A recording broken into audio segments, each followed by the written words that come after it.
Hi, I'm Billy Garcia, owner and coach of the Freeride Wakeboard School. I'm showing you how to get started in wakeboarding. Now, I'm going to show you how to do your first wakeboard jumps. Okay, your first jumps are going to be one-wake jumps, which means you're not going to clear the entire wake. You're going to jump and land inside the middle of the wake. There's three basic things that make you do a jump.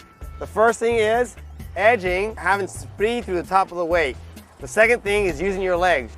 Come in with your knees bent and the handle by your front hip. As you approach the wake, and when you're ready to leave the wake, you're going to want to stand up tall and kind of straighten your legs. This is going to give you the pop that you need. The last thing is called loading the line, but really that's just a fancy term for pulling the line a little bit. And you don't want to pull the line in up over your head or even back to your back hip.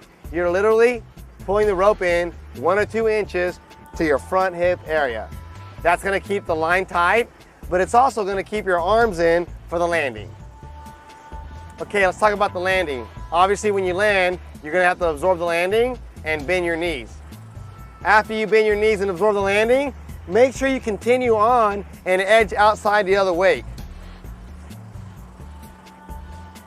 Another key component to doing your first jumps is going to be the approach. What you want to do is pull outside the wake as far as possible. Sit there for a second, and when you feel like the boat's pulling you back in and you're drifting back in towards the wake, go ahead and make a nice slow turn. The next thing you want to do is roll up over on your edge and make a nice progressive cut towards the wake. Another important factor in learning how to do your first jumps is going to be the length of the rope.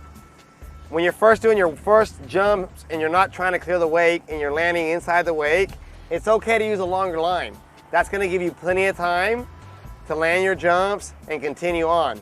Once you progress to your harder 2-wake jumps where you want to clear the entire wake, you do want to pull the rope in and make it a bit shorter so the distance that you're jumping is smaller and narrower. Okay, now we're going to talk about the wake-to-wake jump.